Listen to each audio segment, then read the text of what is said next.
spy isn't as glamorous as I thought.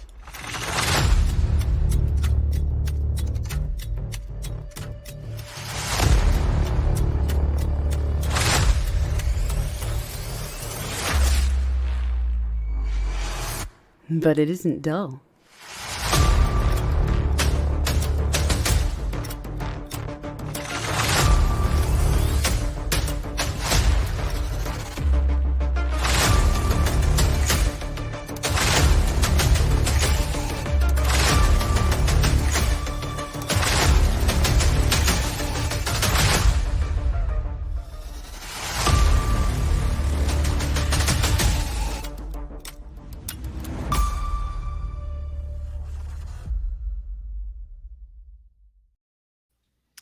Hello, hello. Welcome to another edition of Tuesdays with Story. Glad everyone can be here to join us. As always, my name is Daniel Parker, and I am the writer and creator of a little comic book called Angels Awakening. Currently in demand on Indiegogo, and as of right now, if you back the comic book, you probably already know this, but I am currently getting the print files together, so this book is very close to getting out there to everybody. So, and looks like you picked up another backer since last week. Congrats! yes, thank you. Yeah, so we're four backers away from 100. So, it'd be really cool if we can get to the century mark before we close the stream out.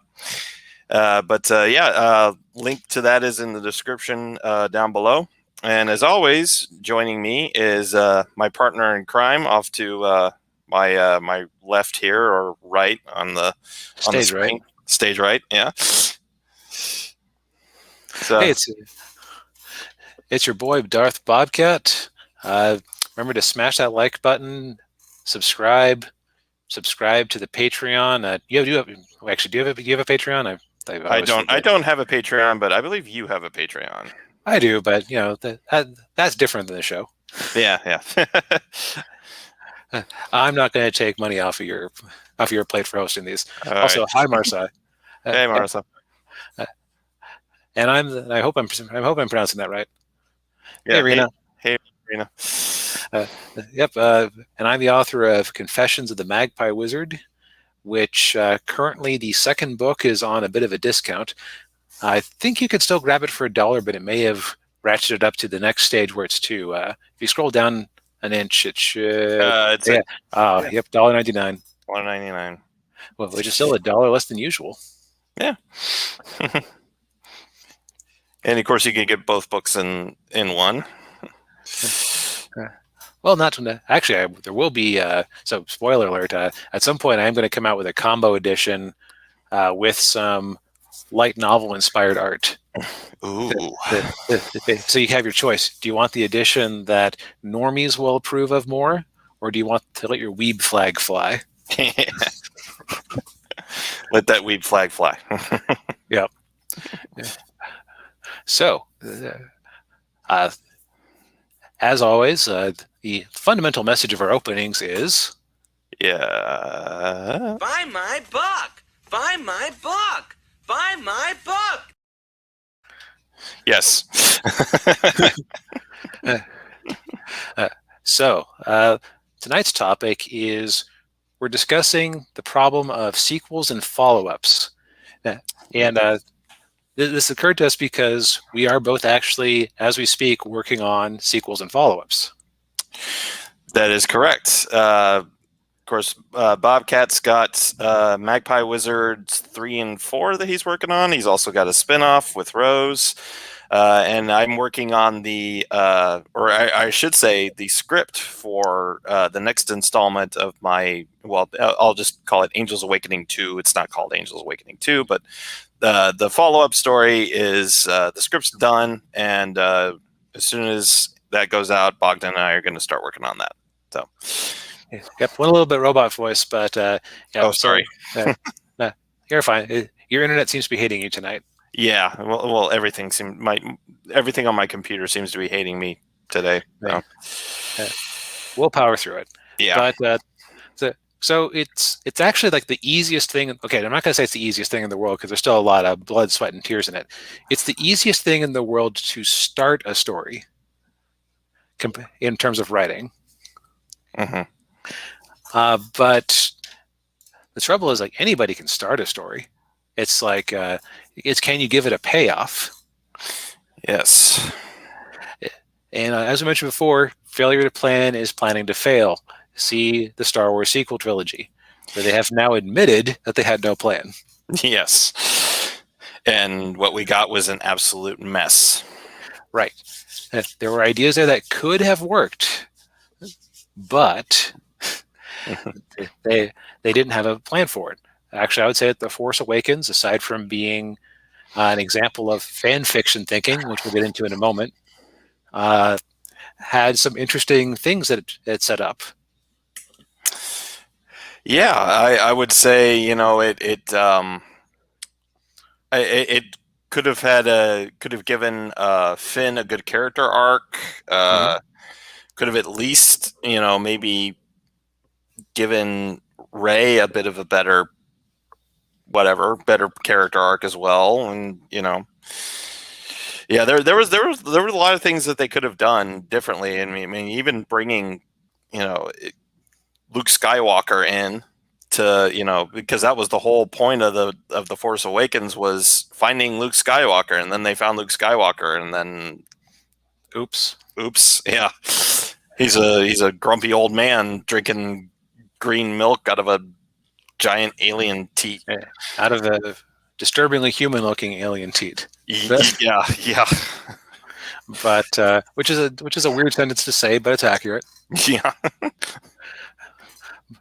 So when you go into this, and again, when we first started this, I was kind of thinking of it as being like a master's course for writing or something like that. I'm not a writing master. I'm just a guy with opinions who's found things that work.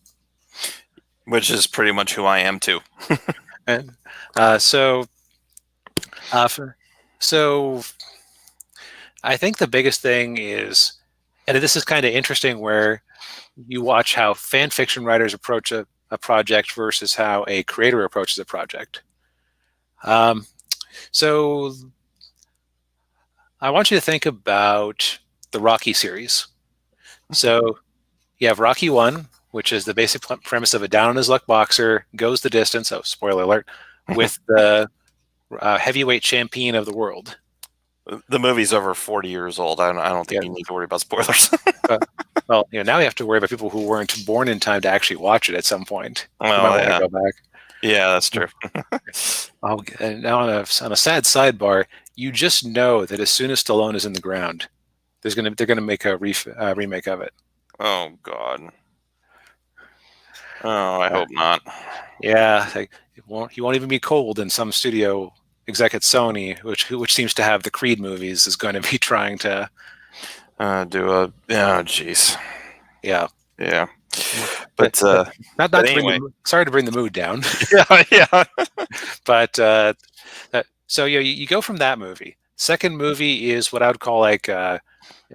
And so again, this is like the non-fanfic perspective. So the second movie, it's kind of a logical follow-up. It's Rocky ends up in a fight with Apollo again, but this time he wins, becomes champion of the world. Mm-hmm. Third movie, Mr. T shows up to not pity the foo and to challenge him for his place.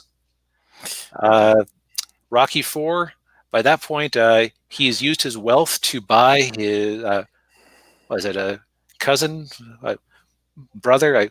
He bought Solly a robot. Oh, yeah. Was it Solly or Polly? Anyway, Polly. That's it. Thanks, Polly. Cousin Polly. Brother-in-law. He was his brother. Oh, that's right. Yeah.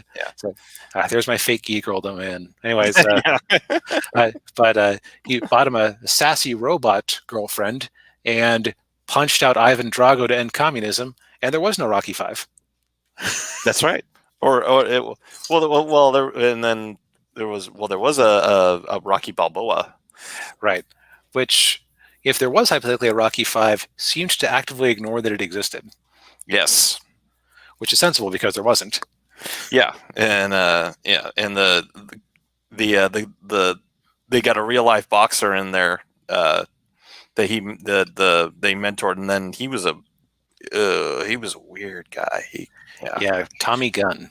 Tommy, he let's just say he liked the ladies, and it got him killed. Yeah, and so let's take a look at that. Yeah. I believe that only Sylvester Stallone would come up with that exact character arc, because he was Rocky. Like that was his character. That was his story. He actually were. They really liked his script, and they wanted to cast. I think it was Robert Redford to play the title role, and Stallone kept insisting, "No, I can do it." No, he was like a poor man who had to do adult videos at times, and he still said, "I know you're offering me a lot of money for my script, but not unless I can play it," because he believed. Yeah. So like that's very much the Rocky story right there, just in non-punching terms. Yeah, and he was nominated for an Oscar for Best Acting. Yeah, so it goes to show that sometimes you got to believe in yourself. Yeah. But so I think that only he would have, by the time the fourth movie come around, he was trying to think of things for Rocky to do. Have him punch out the Soviet Union in the form of Ivan Drago and have a robot. Like, what reasonable person watching the first movie, or even the first two movies, would extrapolate that from the plot of Rocky? Yeah. It's the trajectory that franchise took was just kind of like, well, you go from like you said, he went from a down on his luck boxer to heavyweight champion of the world, and then ending communism. Yeah, it's like a weird flex, but it worked. Yeah. It's and for those of you who are Zoomers and didn't watch the Rocky series, another kind of example of that would be of a franchise going in a weird trajectory would be the Fast and Furious movies. Oh yeah. You look at like and I will say this, I've only watched like a few of them, so I really can't comment on too many of them, but I saw the first movie in the theater when it came out, like almost 20, or actually I think it did come out 20 years ago, which is hard to believe. And that movie was basically Point Break with cars. It was like about a insider spy type thing, or insider like a government agent type thing. Yeah. I mean, it was Paul Walker's character is he's an FBI agent. He goes undercover with this car racing ring, and he gets a little too close to the ringleader, who's Vin Diesel, and he falls in love with Vin Diesel's sister, and it just kind of all blows up, and then now it's they're like saving the world, and they're doing chases out on the Arctic, and they're fighting super soldiers and weird. Yeah, like what person would watch the first movie and extrapolate the last one? Yeah, it's just and I think that's kind of where it kind of lost me, because I'm just like, okay, this is just absurd. Like, why would I watch this? But people love it, and it's making billions of dollars. I mean, it's almost like a high T Avengers team with cars instead of superpowers, but they also have superpowers. Yes. But so it's like an actual creative staff who has control of the franchise can take you in very surprising ways. Now on the flip side, a fan fiction writer is going to come at it from, I should say I know some fan fiction writers. There are fan fiction writers who basically like to write alternate universes where you go, you've put a lot of work into this totally original scenario, and you're just using the names and like a little bit of the physical description of the characters. Mhm. Wouldn't you be better off just making your own universe? Yeah. Like it's like like some people I know would do like oh, it's the plot of the cartoon Ruby, but it's I don't know, they're nuns in the 1940s under Nazi occupation. Also, there are no superpowers. I just like the personalities and want to make a 1940s nun story.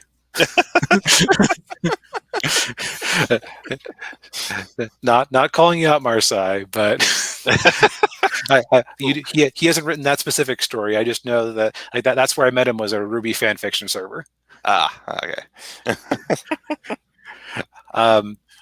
But the so okay, if we take that aside, if you're a fan fiction writer who's trying to like make it like the original work, you're going to play within the sandbox that's been established. Mm-hmm. Like I would imagine that a fan fiction version of Rocky 2 that could actually track pretty closely with Rocky 1, because I could see a fan wanting to write a version where Rocky does win to become champion of the world. So I'll give him that. I don't necessarily see a fan coming up with Mr. T coming in and threatening him. Yeah. Like Clubber Lang is a very aggressive character, and but a fan might go, oh well, the logical thing to do would be to have instead of having Apollo Creed train up to help train Rocky, Apollo Creed roids up and comes in, and he's the villain. Yeah. But they wouldn't necessarily think of a new character like that. Yeah. Yeah, and well, in either way, you'd still have Mickey saying he's a rocket machine. If only we could be so lucky. You definitely need that. Yes. So it is, and these are both actually, in my opinion, valid ways of approaching a sequel. Because on the one hand, I'm calling the fan fiction mindset. You play with you draw on the lines that draw on the lines that you've set up. You don't introduce a whole lot of new. Depending on how you set up the first story, that could be the way to go, because Magpie Wizard Book 1, Soren is a spy at a magic school. Book 2, he suddenly isn't, and he's off, I don't know, as a sous chef in Taiwan. That's creative, but everyone's going to say, well, what about the subplots you set up with the other characters? F them. Yeah.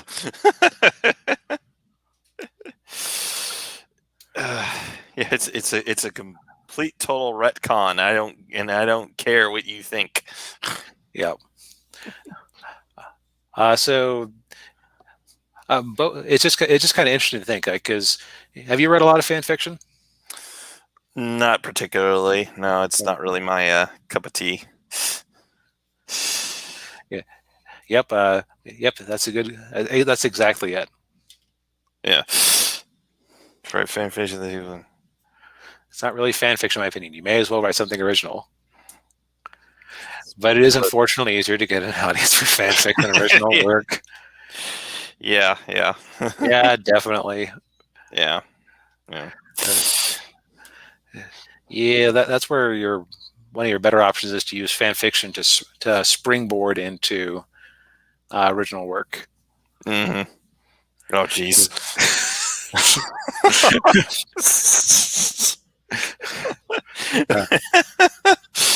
Yeah, I can understand that I can understand that outlook. Yeah.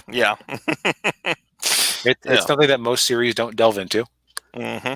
Yeah. So, but yeah, no, I fan fiction's not really. I mean, I've read a little bit of it, like when I was really into Stargate, I read some Stargate fan fiction, and I thought it was yeah. Just trying to get your Stargate fix. Yeah. Yep.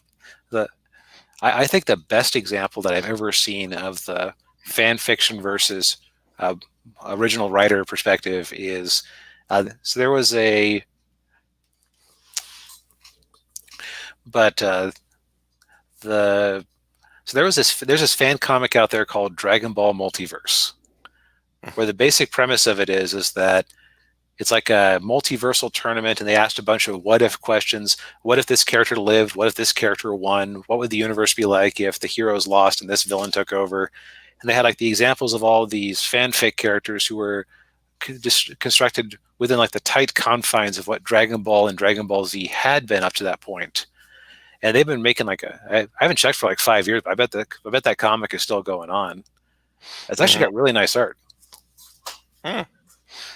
But like they just played completely within the sandbox. If they had an idea that conflicted with the original, it was out. Meanwhile, Dragon Ball Super doesn't bring up a lot of the old series. So like one villain returns, but that's about it. Actually, and like one scenario returns, but most of it is him going crazy and like, oh, and then there's like the multiverse, and there's these gods of the multiverse, and each universe is a god of destruction, and they go out there and prune the universe to keep things from, going out of control. And oh, we're gonna have a big tournament to decide if all the universes survive. And it's like it's actually on paper it sounds very similar, but not like it's one is recycling and refining ideas in interesting ways. The other one is just going off and doing its own thing. Yeah. And it's yeah, so when you're trying to create when you're doing a sequel or a follow-up to something that you've already created, it's always, tempting to, go either in either direction, in terms of just like how you want to, tell the story. And obviously, it depends on how you've planned out for it. Right. Maybe you always planned to have Soren become a sous chef in Taiwan. Or Jessica working as a temp for a magazine.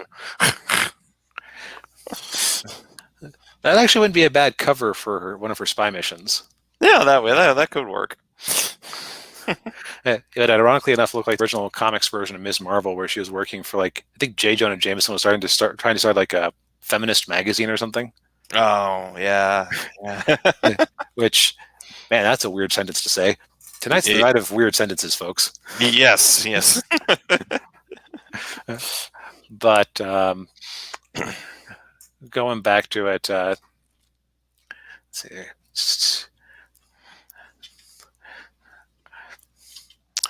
Sorry, I was just reading Marseille's comment. When writing sequels and spin-offs, it's important to stick with what you've planned, or at least if it's in the same universe, then tell a whole new story with new characters. Exactly. Exactly. Yeah.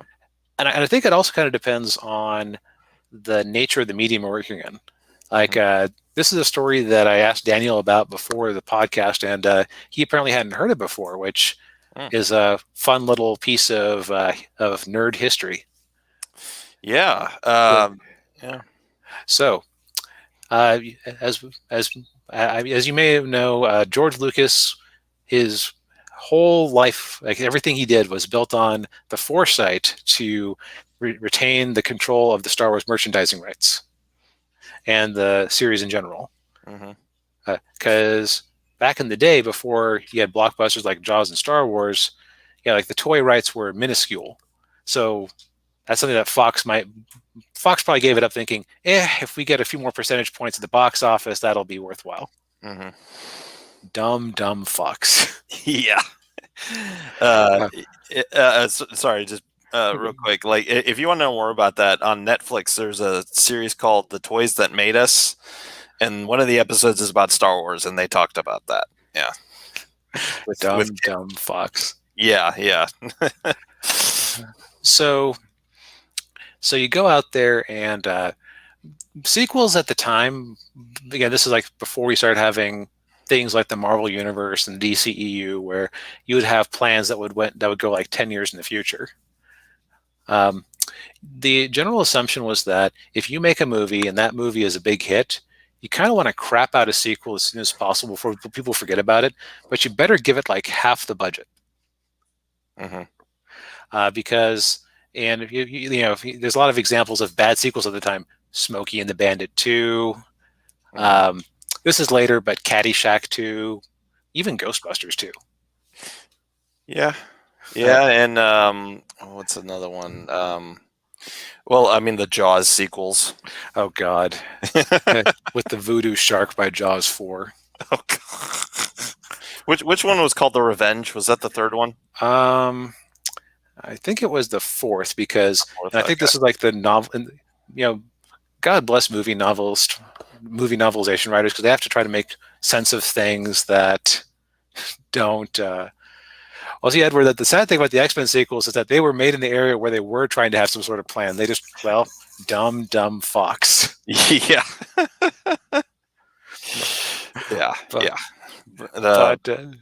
But Star Wars.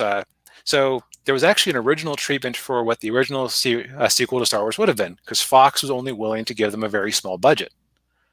That eventually ended up becoming the Star Wars novel Splinter of the Mind's Eye, which I remember reading as a kid and like not quite getting the full context. It was like, hey, this was the first Star Wars novel written. And it was basically the reused script from before George Lucas said, you know what, screw it, I have toy money. I'm going to fund this myself. I'm going to make the movie I want to make. Yeah. Which is how we got The Empire Strikes Back. So the plot was basically no Han Solo, Chewbacca, because Harrison Ford is an expensive actor, even at the time. It took place entirely on one planet, which was like a fog-wreathed swamp planet, which I imagine would be very, very cheap to recreate on sets. And it was about Luke and Leia racing Darth Vader to try to find the Splinter of the Mind's Eye, which is like a jewel powerful in the Force. And at one point, Luke actually has to stop himself from ravishing Leia as she sleeps because they weren't brother and sister yet.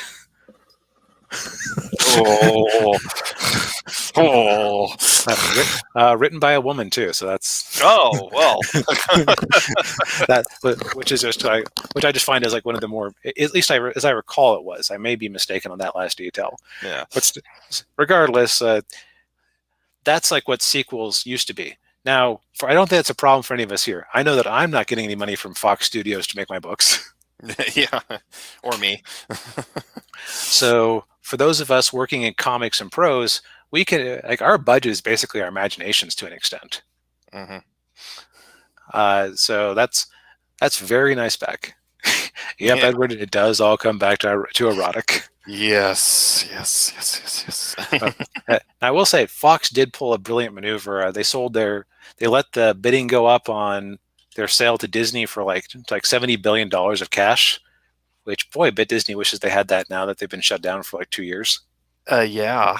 And they used that to buy a bunch of content to fill up Disney Plus, and then the remains of Fox, which is basically the news programs and the sports channels, bought up the floundering Tubi, and that's something they had $70 billion to put into making Tubi a thing. So they're making a bunch of animated movies, apparently. Yeah. Jeez. Yeah. So, well played, Rupert Murdoch. Well played. Yes, you billionaire tyrant. You. Yeah. You evil genius. Yes. Actually, but there is a level where you can kind of tell if a sequel in a book is swinging for the fences or if they're kind of going, people will like it as long as it's got the Magpie Wizard in it. Yeah, it's the old the line from Critical Drinker. Nah, it'll be fine.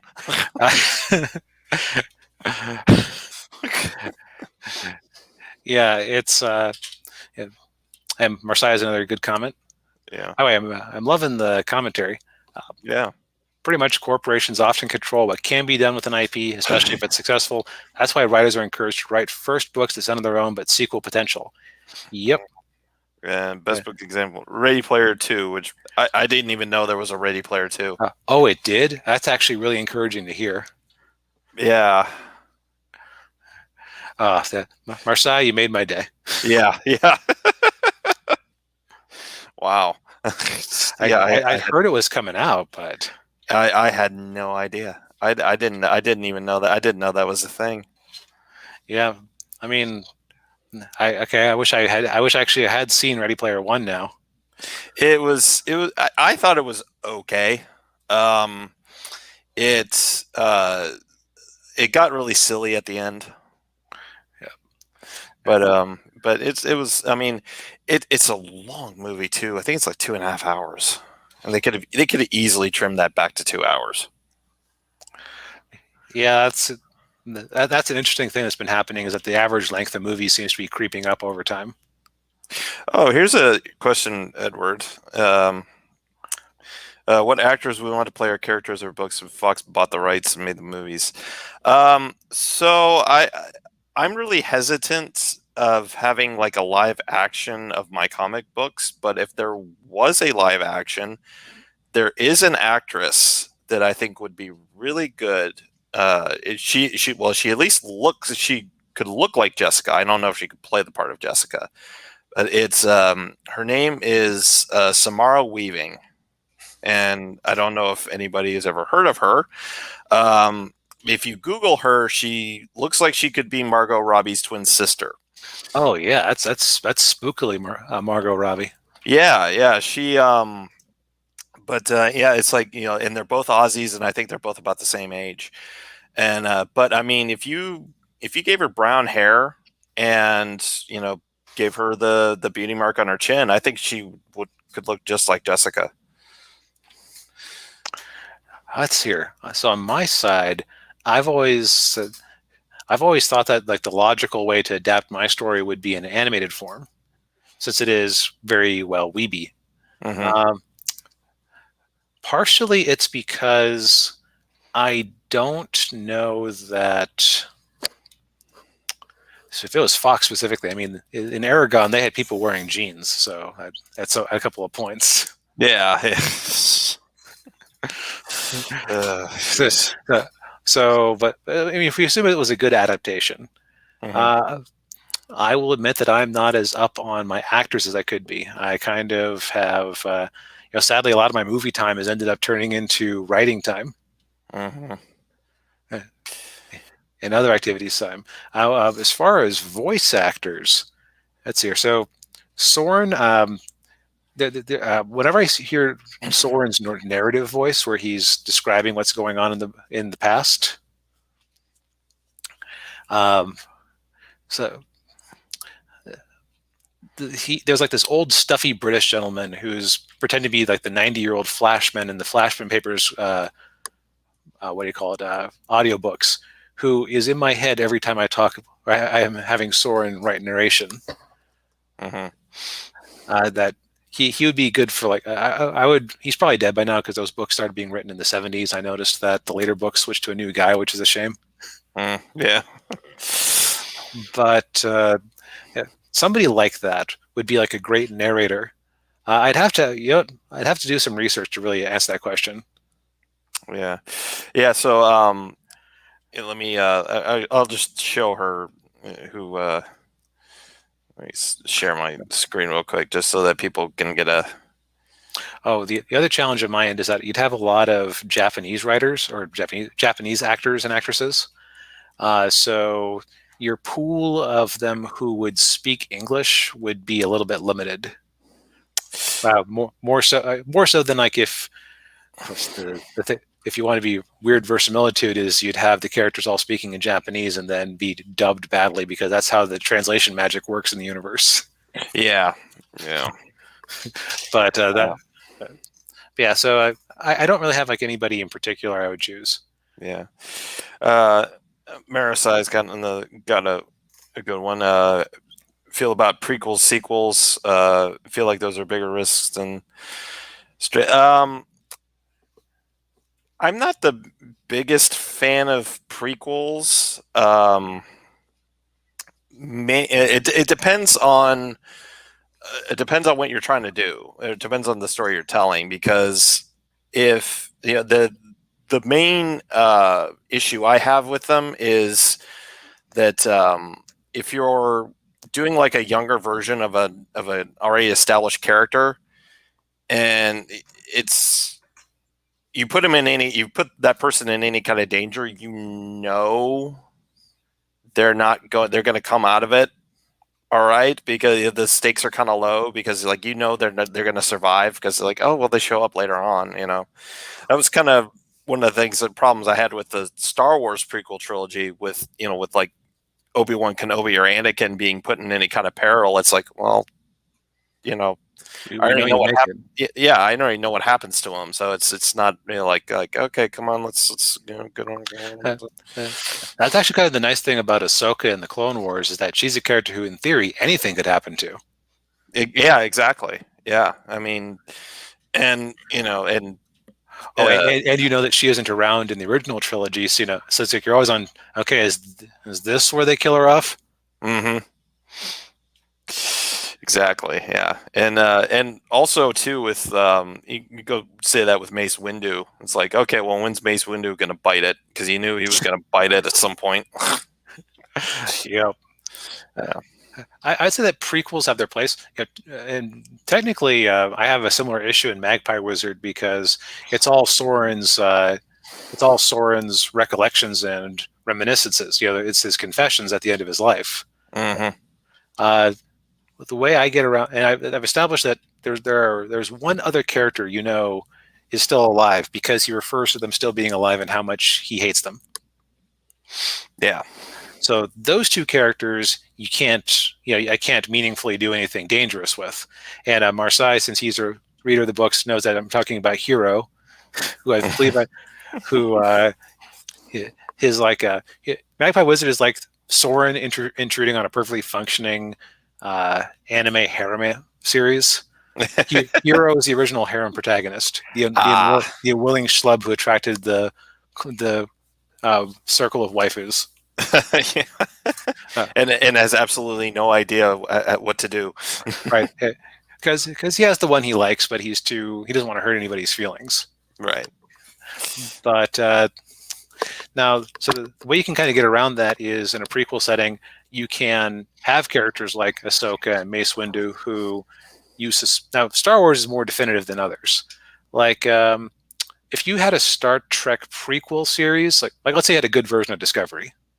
Mm-hmm. You don't necessarily know that the Discovery would still be running around in the era of the original series. You could still show interesting things about the universe, them making interesting discoveries. That although then you have to question, okay, so if this technology was used in this episode, why didn't they have it in this original series episode where it would have been really handy? Mm-hmm. Yeah, and that was actually kind of a problem they ran into with Enterprise. Oh yeah, Enterprise hit that hard, because it's like, oh, we want to have a Ferengi episode. Oh, but they don't meet the Ferengi until the Next Generation era. Everyone will be unconscious. Yeah, and they won't tell anybody who they really are, or the Borg episode. Like, right, why are you having a Borg episode with them in there? And then Phlox gets partially assimilated. Yeah, it's like, but it's a complete mystery. What, 200 years later, 150? Yeah, like 200 years. Yeah, yeah. So it's just like you got to, if you're going to do a prequel, you got to I think a short prequel has a much better chance of standing on its own than a long prequel. Yeah. This is a good one too. Doing a prequel that's only the original the original is a good idea, so long as you don't put it in random elements that could screw up. Yeah, and I would say that would be a good way to go about it. Right. Like I think a Star Trek Discovery movie would have a much better chance or Enterprise movie would be a much better chance of fitting in with continuity than an actual series. Yeah, I would agree with that. Yeah. You also got to make sure that your prequel is about something that people would be interested about. I know that until they pulled the plug on it, the series that was going to be after Enterprise would have been about, from what I heard, Kirk's father or grandfather in the war with the Romulans. Which sounds kind of interesting, but then you have to remember that they would never be allowed to actually see the Romulans. Right. because of I think it was Balance of Terror that they introduced them fully. Yeah, it was Balance of Terror, and of course everybody was shocked when they looked like Vulcans. Yep. Yeah. So you couldn't ever have the heroes, like if a hero found out about the Vulcans, they would have to have a reason to hide it, or they would be dead. Right. So that particular war presents some problems, just Mhm. because of the hidden nature of it. Yeah. So like they pulled the plug on that because Enterprise didn't, it got canceled after 4 seasons. So another prequel series with the same staff behind it wasn't exactly in the cards. Right. Yeah, and then they basically killed the franchise because there was no Star Trek after that. After 2005, there's no Star Trek. Yeah, it sure is strange that they haven't tried to revive that yet. Yeah, I know. That's odd. Very, very odd. Now, if you want to talk about a movie that's completely sequel proof, and this was pointed out to me by a friend the other day, The Highlander. Yeah, but it didn't stop them from trying. Over and over again. God, the second movie. Oh, the weird thing is, like, the second one might have actually been the best one of the sequels. well, if Highlander 2 wasn't Highlander 2, if it was just Highlander: The Quickening, and it was just like a standalone movie, it would have been fine. Right. The real trouble with it is that there was apparently one sequel where they had a bunch of people who were in stasis, so the contest didn't know about them, or they weren't part of the contest, and so they come back out, and suddenly the contest is up again. And for those who haven't seen The Highlander, the first one is a classic movie about this Scottish guy played by a Frenchman who was taught swordsmanship by James Bond, pretending to be Spanish. He was actually Egyptian, I think, wasn't he? Yes. Yeah. They did not care about representation in the 80s. Boy, howdy. No, they did not. It was a glorious time. But who finds out he's an immortal person, and he ends up in a tournament with other immortals who have to cut each other's head off to achieve the prize, which turns out to be complete wisdom and universal knowledge. The trouble being that, if you do a prequel of that with new characters, that eventually they're getting their heads cut off. Yeah. Or else they would have been in the original movie. If you do a sequel, okay, Connor now knows everything. How do you write an omniscient character? Yeah. What does he have to deal with? Well, he had to deal with a hole in the ozone layer. Oh, that's right. But then at that point, you're just like, okay, does a movie about him fixing the ozone layer help? Anything? Is it going to be interesting? No, you just retcon everything and make them aliens. Yeah, that was the approach at The Quickening. Yeah. George R. R. Martin wrote a whole history about the Targaryens because that's what people wanted, even though people already knew how it ended. So you're right. Yeah, exactly. Yeah. But yeah, like, I mean, it's, oh geez, I can't remember where I was going with this. Prequels are hard. Prequels are hard. Yeah. The other thing is, in the case of Soren, where his story is about him becoming a better person over time, the real risk I think I would run into it if I did a prequel of him back in his full devil days as a elite in this evil army leading orcs into battle and everything, is that one, well, you'd already know that he'd make it out okay. Mm-hmm. Two, that because he got banished in the first book, spoiler alert, that he would never really have any meaningful encounters with those characters that he would meet, or they might show up later, but in a very different relationship with him. Mm-hmm. And it would be actually, because he's been progressing as I've been writing him, I'd have to go back to really reinforce the original evil I'm so bad voice, and not have any moments of softness or humanity, which that would actually be a very hard book to write for me. Yeah, and you're regressing with the character rather than progressing. Exactly. Yeah.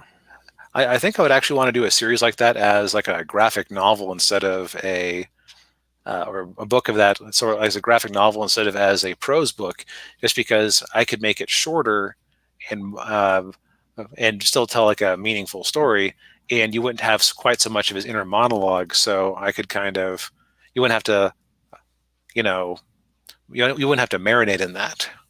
Yeah, yeah. And I will say too, to this is something that I've kind of doing with my books is as far as like a sequel or a follow up, you can also use that to further expand upon the lore of the universe that you have your story set in. So this might not be the best example, but if you've seen the Poltergeist movies, I don't know, Bobcat, if you've seen those movies. Nah, I'm not really a horror guy. Yeah, I'm not. I'm watching it mainly. I'm consuming like a lot of different genres just to get different stuff. Gotcha. Yeah, but so the original Poltergeist is about this the family living in this suburban Californian neighborhood, and as it turns out, it was built on an ancient burial ground, and so the house is being haunted by these evil spirits, and the daughter gets sucked into this other dimension. They have to get the daughter out, and hijinks ensue, and then the house gets swallowed up into the void and all that stuff. But then in the second movie, the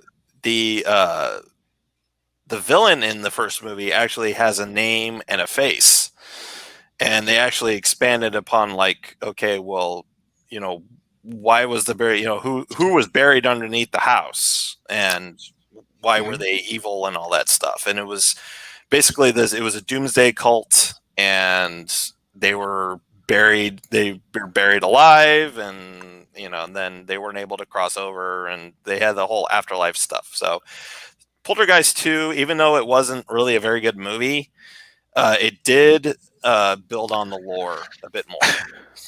And I could see, like, if it's if you know that they're all going to die anyway, and it's a evil doomsday cult, you're actually kind of waiting for it to happen. Right. Like watching Freddy pick off teenagers in Nightmare on Elm Street. Yeah, and I can't remember who it was. So I think it was. Let's see if I can find the comment again. But they were talking about. Yeah. It was Marseille. Yeah. Any iconic horror movie. Yeah. Few have good sequels. Yeah, because the problem with those is they use the same hijinks. They use the same stuff. They just use the same formula over and over again. Right. And especially for a horror sequel, part of what makes horror is the sense of the unknown.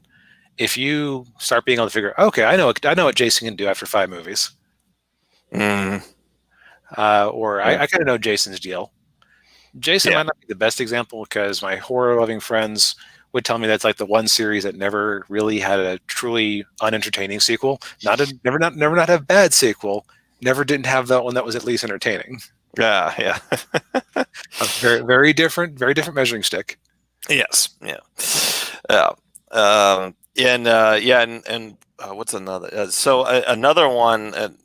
This is you talk about an odd horror movie. This trilogy, Maniac Cop. I've heard the name, but I don't know anything else about it. Yeah, it's so the first movie, it was with Tom Atkins, who's in like he was in like almost every horror movie in the 80s, and then Bruce Campbell. Okay, you got my attention. Yeah. So Bruce Campbell plays a young cop, and he and Tom Atkins have to hunt down an undead cop named Matt Cordell, and he's because what happened was he got sent to prison because he was kind of a dirty cop, not a he liked to rough a lot of criminals up, and then he got sent to prison. Then he got killed in prison, but he didn't really get killed in prison. It was like totally bizarre. But anyway, he's out, and he just starts killing people indiscriminately, and so like before the end of the second act, Tom Atkins gets killed. Like he just gets thrown out of a window. And it's like, okay, you just killed the star of your movie. But like all the sequels just kind of, the second one was actually better than the first one, believe it or not. And that was with like Robert Davi played the main cop in that, and he was in the third one. The third one was really odd because they the maniac cop gets brought back with using voodoo. Yeah. So this is probably like a late 80s, early 90s movie. Yes. Yep, that was voodoo craze. Yeah. Okay. Yeah, and so, but yeah, that's just one of those things where like I will give them credit. They were trying to do something different, but at the same time, it just what they were doing just wasn't really working. And Marseille gives us another interesting comment, and yeah, that's horror movies are weird. Well, yeah. I can believe there's a Jason in Space movie because I want to say that was the 10th movie. It's like, what are you going to do at that point? Yeah, and I want to say that was the last one with Kane Hodder playing Jason. Yeah, was that the last one before they did the reboot? No, they did Freddy versus Jason. Oh, that's right. And Kane Hodder, they didn't ask Kane Hodder to play Jason in that movie, and he was ticked off about that. Oh, I didn't even know about that. Wow. Yeah. I mean, they brought Robert Englund to play Freddy, but they didn't get Kane Hodder. Ugh. Yeah. The other comment that was more directly related to the topic was, I don't know how y'all feel about this, but I hate the trope of sequels being about the main character's children. Makes the world feel small and unoriginal. I think there's a place for it. Yeah. I will say, The Mummy Returns. Like, I thought that was a little annoying when they had the Brendan Fraser and Rachel Weisz having a kid, and he was kind of precocious and getting into all kinds of trouble. That was a little annoying. That and the horrible CGI of The Rock. It's the Scorpion King. Oh God, I'd forgotten about that. I haven't seen the movie, but the trailers are burned into my mind. Mm-hmm. So I think that what Marseille has kind of hit on is that if it's about the son of a main character, it's like you want to know, okay, why did you just give me more stories about Robin Hood? Why am I reading about his son? Mm-hmm. Good. I mean, most heroes exist in sort of a vague time of it's like Spider-Man has been swinging webs since the 60s and he's not a day older. Well, actually, no, he's about 10 years older. Mm-hmm. But so you could just make more Robin Hood stories. You could make more King Arthur stories. No one's gonna hold your feet to the fire about that. Wow. Yeah. But I think where it can work for a story is if it's about legacy and passing something on, like and living up to a father or a mother, for a mother for that case. That is one of the smarter choices that the Legend of Korra made, was not to make any of the regular cast the children of the original characters, except for Aang's son, who is the airbender trainer, but that's just because of in-universe things that would have been unavoidable. Yeah, I haven't watched Legend of Korra, so you're better off. Better off. I watched that. I've watched Avatar, but I haven't watched Korra. Yeah. I watched it like over about a course of a weekend about 10 years ago, 15 years ago, somewhere in there. I couldn't tell you how it is at this point, but because it's like I have memories, but I don't know how accurate those memories are. Yeah. Don't know if you're enjoying it. Yeah. Yeah. Okay. So Marseille is on team avoid Korra. Yes. Okay. AKA the best team. Yes. And for next week, Edward, I will put some effort into seeing if I can figure out some actors or actresses. It'll just be, I'm going to give myself the rule that the actor or actress doesn't necessarily have to be of the same ethnicity, but we can go with a Scarlett Johansson excuse from Ghost in the Shell. Ghost in the Shell. That's it. Yeah. Did I tell you about when I saw that in the theater? No. I was the only one in there. At what time did you go? Oh, this was a matinee on a Wednesday. Okay, so slightly less awful, but still awful. Yeah.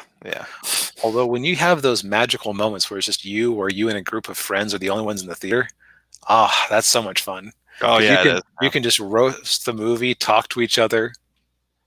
Yeah. Yeah, he's like, oh, God, that scene sucked. Yeah. It'd be like the Mystery Science Theater 3000. Exactly, just with worse puppets. Yes. So I think that since we're getting close to the end here, I think overall the thing about sequels is that there's not a single right way to do it, but you kind of have to consider what came before. And there's also certain stories that just don't need a sequel, as profitable as it might be. Yes. Yeah, and it's and like you said, it's important to remember where it came from, and be mindful and respectful of all of that, so that you're not just you don't do a Last Jedi and completely ruin whatever it is you were building up, or Yep. Incidentally, if you're doing a sequel to a story, you might think it's fun and clever to completely subvert the audience's expectations and burn what they loved to the ground, but the audience probably won't think that. Right, and then they're not going to go see your next movie or your next whatever, read your next book, or Right. The other thing is you got to be willing to expand the world in some ways.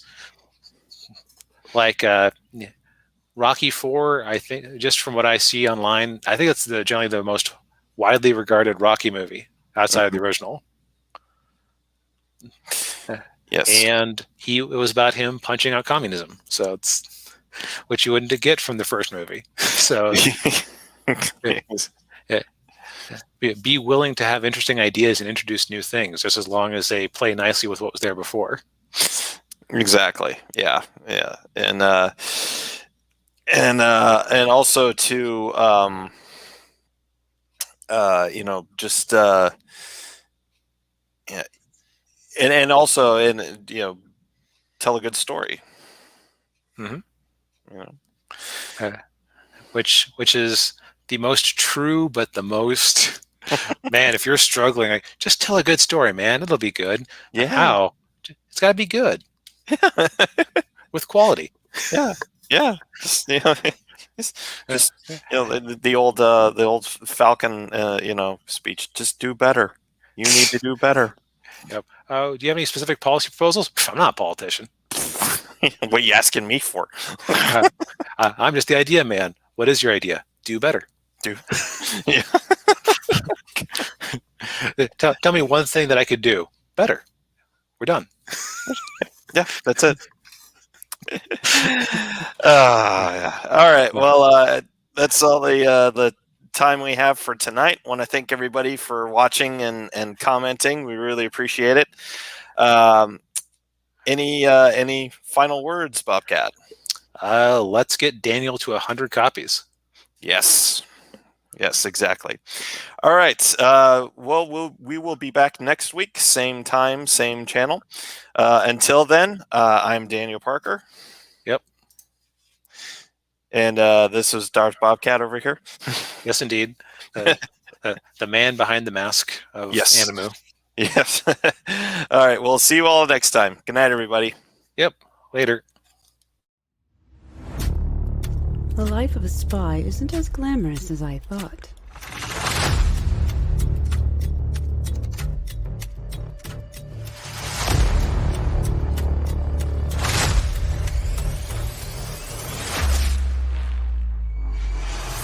But it isn't dull.